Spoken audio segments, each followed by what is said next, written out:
नमस्कार, आप देख रहे हैं न्यूज 18 बिहार झारखंड। मैं हूं आपके साथ रुचिका राज। राजधानी में पहाड़ों से आ रही बर्फीली ठंडी हवा रिपीट। नमस्कार, आप देख रहे हैं न्यूज 18 बिहार झारखंड। मैं हूं आपके साथ रुचिका राज। राजधानी में पहाड़ों से आ रही बर्फीली ठंडी हवाओं और पराली का धुएं ने हवा को जहरीला बना दिया है। आपको बता दें कि आबो हवा में मौजूदा ठंडी हवा ने प्रदूषण कणों को हवा में घोल दिया है, जिससे कि लोगों की सांसें उखड़ रही है। ऐसे में राजधानी की फिजा में PM 2.5 के प्रदूषित कण जहर घोलने का काम कर रहे हैं।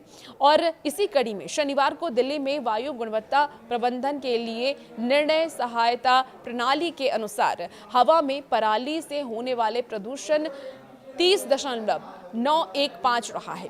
और इसके अलावा रविवार को 31.246% रहने की आशंका भी जताई गई है। वहीं वाहन से होने वाले प्रदूषण 15.321% रहा। वायु गुणवत्ता सूचकांक यानी कि AQI 361 दर्ज किया गया। यह हवा की बेहद खराब श्रेणी है और इसमें शुक्रवार की तुलना में 39 सूचकांक की वृद्धि दर्ज की गई है। सुबह की शुरुआत धुंध और हल्के कोहरे से हुई। वहीं आसमान में कुहासे के साथ स्मॉग की चादर भी दिखाई दी और इसके चलते जो दृश्य था वो बेहद ही आपको बता दें कि कोहरे भरा नजर आ रहा था। ऐसे में सफदरगंज की अगर हम बात कर लें तो सफदरगंज एयरपोर्ट में सुबह 6:30 से 9 बजे की अगर हम बात कर लें तो 6:30 बजे की बात सबसे पहले कर लेते हैं। तो 6:30 बजे 900 मीटर दृश्यता दर्ज की गई है, जो उसके बाद सुधर करके 8 बजे 1200 मीटर हो गई। और इस दौरान लोग मास्क पहने हुए भी नजर आए। साथ ही सांस के मरीजों को परेशानियों का सामना भी करना पड़ रहा है। आपको बता दें कि NCR की अगर हम बात कर लेते हैं तो NCR में नोएडा की हवा सबसे प्रदूषित है और दूसरी ओर NCR में दिल्ली के बाद नोएडा की हवा सबसे ज्यादा प्रदूषित रही है। यहाँ AQI की बात कर ले तो 354 AQI दर्ज किया गया है और ये बेहद ही खराब श्रेणी में माना जाता है। इसके चलते सांस के मरीजों की परेशानी और भी ज्यादा बढ़ गई है। साथ ही लोगों की आंखों में भी जलन होने लगा है, ऐसी समस्या भी आ रही है। गाजियाबाद की बात करें तो 339 AQI दर्ज किया गया है। ग्रेटर नोएडा में 336, गुरुग्राम में 326 AQI दर्ज किया गया है। और इसके अलावा फरीदाबाद की बात कर ले तो वहां की भी हवा बहुत ज्यादा अच्छी नहीं है, लेकिन इन सबसे अच्छी है। वहां की हवा सबसे साफ दर्ज की गई है। यहाँ सूचकांक 264 AQI दर्ज किया गया है और ये हवा खराब श्रेणी में ही आती है, लेकिन और जगहों से ये थोड़ा बेटर है।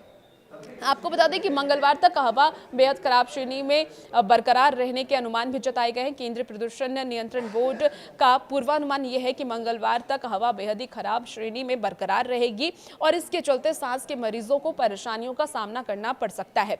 साथ ही लोगों को आंखों में जलन जैसी समस्या का सामना भी करना पड़ सकता है। इसके साथ ही आपको बता दें कि दिल्ली में पिछले 24 घंटे में 16 किलोमीटर प्रति घंटे की गति से पश्चिम दिशा से हवाएं चली हैं और इसके चलते प्रदूषण में लगातार गिरावट दर्ज की जा रही है। वहीं अनुमानित अधिकतम मिश्रण गहराई 1500 मीटर रही है और इसके अलावा वेंटिलेशन इंडेक्स 9000 मीटर प्रति वर्ग सेकंड रहा है। दूसरी ओर शाम 4 बजे हवा में PM10 की मात्रा 324.3 और PM 2.5 की मात्रा 190.2 माइक्रोग्राम प्रति घन मीटर दर्ज की गई है।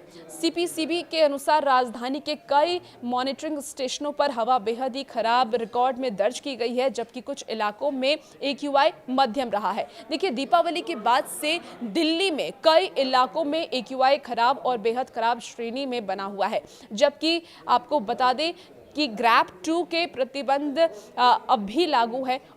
और CPCB के आधिकारिक आंकड़ों के अनुसार दिल्ली में इस साल अभी तक गंभीर हवा वाला कोई दिन रिकॉर्ड नहीं किया गया है, लेकिन इस हफ्ते ऐसा होने की आशंका भी लगातार जताई जा रही है। पिछली बार जो ऐसी रीडिंग है वो 23 दिसंबर 2024 को ली गई थी, जब AQI 406 रिकॉर्ड किया गया था। दिल्ली में बीते 14 दिन का AQI की अगर हम बात करें तो 8 नवंबर को देखिए 361 AQI था, जो कि खराब श्रेणी में ही आता है।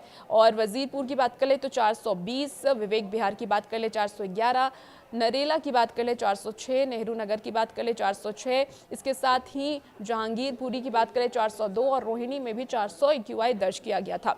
अब हवा क्यों प्रदूषित हो रही है, इसके कारण क्या क्या है, चलिए वो एक बार उस पर नजर डाल लेते हैं। कूड़े के पहाड़ की वजह से ये दूषित हवा ज़्यादा होती है, जिसमें कि गाजीपुर ओखला साइट से उड़ने वाली धूल वायुमंडल में तैरती रहती है, जिससे कि हवा प्रदूषित होती है। दूसरी जो बड़ी वजह है वो है निर्माण कार्य से निकलने वाली धूल। पूरे साल दिल्ली में निर्माण कार्य चलते हैं, जिस वजह से हवा प्रदूषित होती है।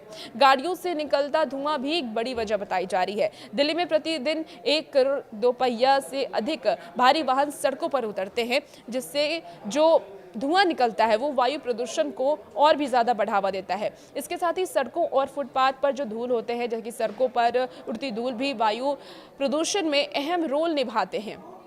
खुले में जलता कूड़ा भी वायु प्रदूषण का एक बड़ा कारण हो सकता है। राजधानी में जगह जगह खुले में कूड़ा जलाया जा रहा है और इस पर पूरे साल रोक होती है, लेकिन फिर भी लोग जलाते हैं और इस वजह से जो एयर है वो पोल्यूटेड हो जाता है। लगातार बढ़ते प्रदूषण के स्तर को देखते हुए सरकार ने राजधानी की सड़कों पर बड़े पैमाने पर एंटी स्मॉग गन तैनात करने का फैसला लिया है।